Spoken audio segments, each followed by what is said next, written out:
Welcome to Hello Darlink. Today, my very special guest is Farrah Millar. At 37 and just one day after the birth of her second child, Farrah was diagnosed with stage 3 breast cancer. The same year, she received the 2016 Mother of the Year award by Australian magazine called Mother and Baby.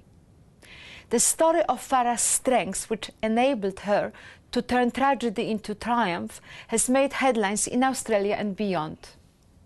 Today, Farrah is sharing on Hello Darling her journey of survival and how her experience has changed her outlook on life, love, family and perception of being beautiful. Hello darling and welcome to the show. Hello darling. Farrah, how did it feel to receive the Mother of the Year award? What did it mean to you? Oh, it was absolutely tremendous and a massive shock, but just the most wonderful honour, considering I had been a mother for all of 5 minutes. But it was the beginning of a really amazing journey for me. And I believe there was a reward of $5,000. What happened? Actually, I shouldn't say it. What happened? They had a gift voucher as a final reward for $5,000 with the main sponsor, Babies R Us. And I asked them if they would kindly share that gift voucher amongst all of the finalists as well as myself, because I felt like they deserved to be Mother of the Year just as much as I did. Some of them were incredible ladies. And so they agreed, and to my pleasure, everyone got to share that, which was wonderful. But then they offered to give it to me anyway. So they got the second $5,000 to give it to you. Yes, which was amazing and was really well timed for me.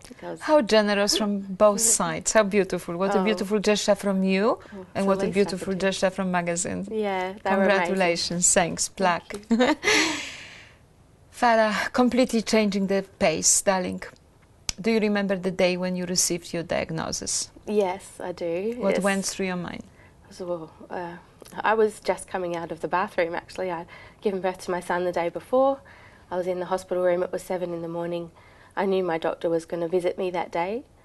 I thought I'd have a quick shower while the baby was sleeping before everyone arrived. And when I emerged from the bathroom, my doctor was sitting in the chair in my room with 2 midwives huddled close together whispering, and I just looked at him and I could tell the look in his eyes, the news wasn't good, and I basically fell onto the bed and started crying. I just knew what he would say. But he's an amazing doctor and he's so upbeat and so positive, and the first thing he said was, "Don't overreact. You'll be fine, you'll be fine." And that was reassuring. And Farrah, you created a Facebook page called Farrah's Army. Yes. Tell our viewers what made you do it and what's the mission of the Farrah's Army. Well, a friend of mine actually coined the term Farrah's Army. She put a post on Facebook. Not long after I was diagnosed, I went public just to let everyone know what was happening, because I wasn't able to field all the calls and messages I was getting. So I thought I'll make a group page and keep everyone informed, and added all my friends and family. And one of my good friends, Tanya, she said, #Farrah's Army, we're all here for you. And it became a hashtag for me, and I thought I have to call the page that. And I started to write. I've always written. It feels cathartic, and before I knew it, it became a blog. So you're using Facebook, social media, to help others to spread the news or updates on your progress, yes? Yes, and give them advice. Well, share what I know and what I'm learning, because it's such an overwhelming journey. I call it the cancer train. Once you're on it, it just goes without you. And when you're, thrown into that cancer sphere, you've got no idea what's coming. And sometimes being a little prepared or having someone who's been through it just reassure you can be helpful.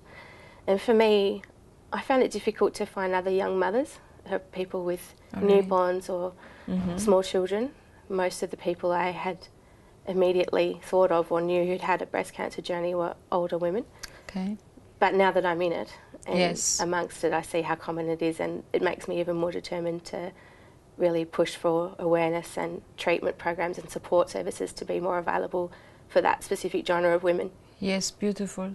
How good to hear that social media is used into such a, It's so powerful. Powerful, but good cause. Yeah. Huh? Farrah, through your journey, who helped you when you needed to look after 2 children and when you needed the help? Who was your rock? Who helped you? Well, when I was first diagnosed, my mother had to go away on a trip, and she was distraught because she felt like she needed to be there. And I knew a lady in my suburb whom I'd worked with for a few years, and she immediately came to my mind, and I called her, and she became almost like the lieutenant of Farrah's army. She coordinated so much and arranged for me to have frozen meals delivered and for babysitting to be done, and just really pick up where I just dropped because I couldn't manage myself, obviously. And I also have an online support group of mothers called the Mag Mums, and we've been friends for over 3 years online. The Mag Mums? Mag Mums, yeah. Okay. We're from all over Australia, and we were all due to have our babies in the same month in 2015, and so we've all been online friends since then. And they were the first people I told in the middle of the night on Facebook. I messaged them all and said, this is what I've just been told, I don't know what to do. And they so quickly banded together. They put money in a pool and sent it to me. They organised for me to have a family photo shoot before my hair was falling out. They arranged for a freezer to be dropped off to my house so that it could be filled with food. They coordinated with my friend Caroline across Australia. And with the help of my mum and my sister and all those amazing women in my life, I can't imagine how I would have survived without them. And I often think what a difficult journey it must be for people who don't have a network like that. Farrah, darling, when did you discover lump or first symptoms, and what did you do about it? Oh, well, I discovered the lump a long time ago, but I did nothing. And that was the first mistake I made, because early detection is the best prevention, as we all know. But everyone thinks it won't happen to them. And I had a reason, I had an excuse. Oh, it's swollen glands under my arm, or I'm breastfeeding, it's mastitis. My daughter was only a few months old when I first found a real lump, a big one, and I ignored it and just kept going. And not long after that time I fell pregnant again, and so my body was again changing. Whilst breastfeeding I was becoming, you know, more and more pregnant. And at the same time my father fell quite ill. He had 2 heart attacks and a triple bypass, and he came to live with myself and my partner at that time. And I was busy. I think that's quite understated. I was stupid. I didn't even tell my friends. I didn't even tell my mum. Wow. Do you think you suppressed this out of the fear that you could hear bad news, or didn't you even allow your mind to think this way? I didn't even think about it. I really honestly believed I was immune, that it couldn't happen to me. I think a lot of women do that. And that's your message to women out there today, watching our program? What will be your everyone. message? Yes. If you suspect anything in yourself, in your body, that's different, or that you don't recognise as familiar, or even if it's a silly question, don't be afraid to ask it.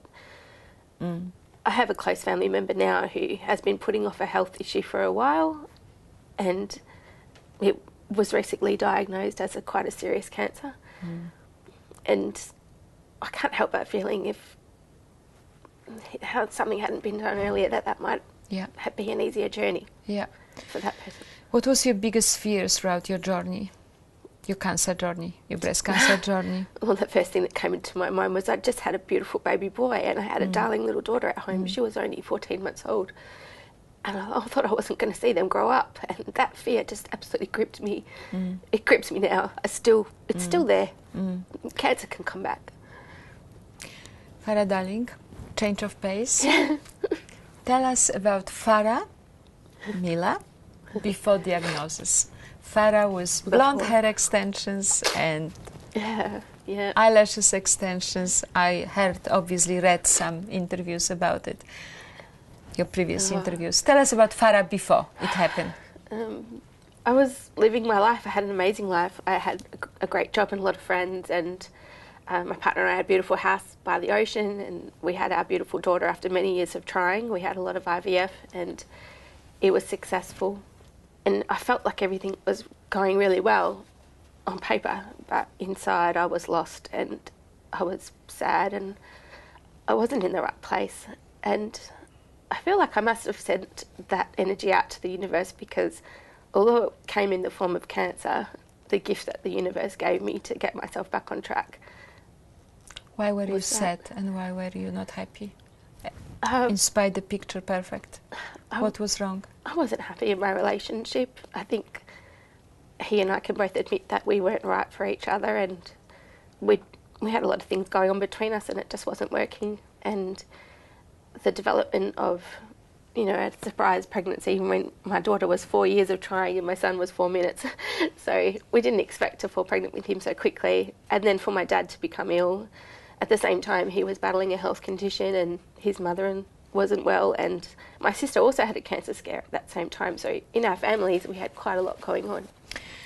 I read once what you were saying about you couldn't feel good in your own skin, and you were using so many tools which today become a norm. Yes. As hair extensions. I'm going back. That's right. The glamorous Farrah that was putting so much additional energy and resources into looking different than you really did. Please tell me, why didn't you feel beautiful enough, or did you feel not beautiful enough, or do you think that today's society is putting too much pressure on women? Oh, yeah. They must have tools so everybody feels like they don't feel good, or because they won't look good unless they got it. I think it goes back to what I said before about social media being very powerful, yeah. And it's in your face day in, day out, and it's so easy to compare yourself with, you know, Lucy next door and, you know, Roberta online, you know, and I did that constantly. I've done it all my life. I've never felt good enough to fit in or worthy, and it's, having a low self-esteem is a terrible thing, but I really let it ruin me from the inside out, and to the point where I accepted situations which weren't acceptable. And then the tragedy struck, and then you went on your roller coaster, on your cancer train. How do you feel about beauty, perception of beauty today? I couldn't have been stripped down more than what cancer did to me, physically, mentally and emotionally. And everyone saw my good, my bad and my ugly, and I let them, because I felt like I'm not going to hide this, I'm not going to be ashamed of it. This happened to me and I'm proud of how I'm dealing with it and what it brings. And it's hard to make a silk purse out of a sow's ear, but everyone was so complimentary and so supportive. I started to see myself through their eyes more than through my own, which wasn't the right way to look at myself all those years before. And the things that were important to me, having beautiful nails and long hair, and they became insignificant, because the important things to me were living and seeing my children grow and enjoying my life, and leaving a situation where I wasn't happy and I wasn't healthy, moving forward in a good way. So if you had to answer a question, what was the best experience or lesson you took out of this journey, being breast cancer survivor now? What gave it to you in terms of learning curve that you would like to pass on to women out there that are going through similar journey? It comes from within, it really does. Yes. It's hard, but just that little seed, you just need to nurture that little seed and let it grow, and listen to the people around you who really love you and care about you. If they make time for you in their life, and if they're there to replenish you when you're low, then they're the ones worth keeping, and they'll help you grow, and that seed will germinate. And the real love is to be loved for who you are. It is, and I was, because I really saw who did and who didn't love me for who I was. You know, Farrah, if you were to take time back now, and you were Farrah, 20 years old, what would you tell Tara that is 15, 20 years old, 10 years old, with today's experience? Stop worrying so much. I think I always make a joke that I worry so much I gave myself cancer. I'm such a highly stressed and twisted person in that way, in that I'm so tense all the time. But I've really learned to let it go. Like, it's just not worth worrying. There's bigger things. Just give it up to the universe. Let it take care of you, because it does, and it will. If you do all the right things and look after yourself and just love with all your heart and be honest and true to your dreams, to your passion, to your friends, to your family, the universe will take care of you. So my next question, which is almost redundant, how did it change Farrah on the inside? like really changed Farrah inside, if you compare Farrah before and after the journey? I think I feel a bit like I've come out of a shell, like I had a falseness, and like I was presenting someone who I wasn't really, and I didn't really know what was inside, but now I'm blooming, and I'm facing the sun and letting that bring me out of my shell and grow, and taking on things with gusto that I wouldn't have before, letting things that used to fear me now excite me, and doing things I would never have done. Flying to Japan at a moment's notice to visit a best friend, and spending time with my family whenever I like, which is something I hadn't been afforded an opportunity to do very easily for a number of years. And being who I really want to be. I'm living in my own space, and where I am, it's happy and it's healthy and it's calm, and it's so different to where I was when I was in the peak of my treatment, and just around the time that my partner left. It was such a negative, horrible space. It was toxic. No one wanted to be in there. No one wanted to join me in it. And they did everything they could to get me out of it. But you have to make that choice on your own. How about women intuition? We're known for having sixth sense. We know for being intuitive. Yes. Where is the intuition that lets us down in terms, sometimes or often, in terms of choosing wrong partner?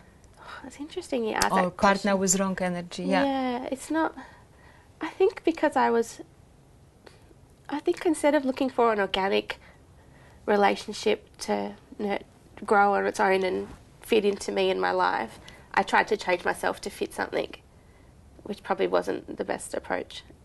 But at the time, when I met my partner, we did want the same things, and we had a very similar goal, and our paths were aligned for a couple of years, but we faced a lot of difficulties in a few years that many people don't face over a lifetime.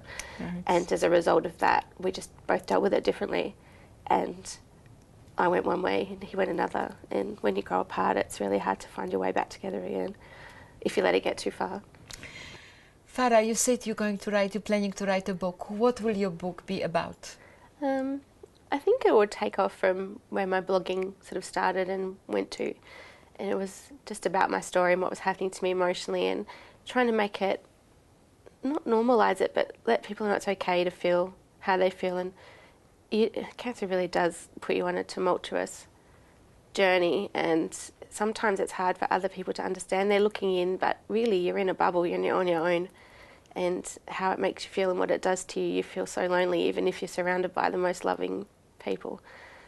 And I guess to try and help centre, bring together where the support services are, where they lie and what is available, to help bring about the awareness of that, because it's so disjointed. And the reason I found the things that helped me was always happenstance. The universe brought it to me. I'd meet someone in a conversation, they'd mention this, or it wasn't because there was a central place to go. So I've got some ideas for some things that might help with that for women who are around my age, who have small children. Financially, it's so difficult to be a single mum and to have treatment. And I didn't expect to become a single mum. And not everyone has the luxury of having a really amazing supportive partner. Some people do, and that's amazing, and I'm totally envious of them. But my love comes from other places. And other women might be in that same position as me, and they might need to know where and how, to whom they can reach to get that help. Do you think about your journey every day? When you wake up in the morning, do you think about it every day? Some days I completely forget. And it's not until I've had a chance to look in the mirror and I go, oh my God, oh that's right, I've got no hair. Or like, I'd be feeling really great and playing with my kids, and then I'll sit on the floor for 2 minutes too long, and I have a lot of side effects from the treatments that I'm on, and I can't get up. Oh gosh, that's right. So it's just a little kick in the gut every now and then, a little reminder, but it doesn't take over my life. I can't let it. I wouldn't let it. And I think that's why everyone always says people with cancer are so positive. Oh, she's so positive. She's so brave. You don't really have a choice to not be. Like, you can fall down once in a while, but you get back up really quickly, and people around you will help you do that.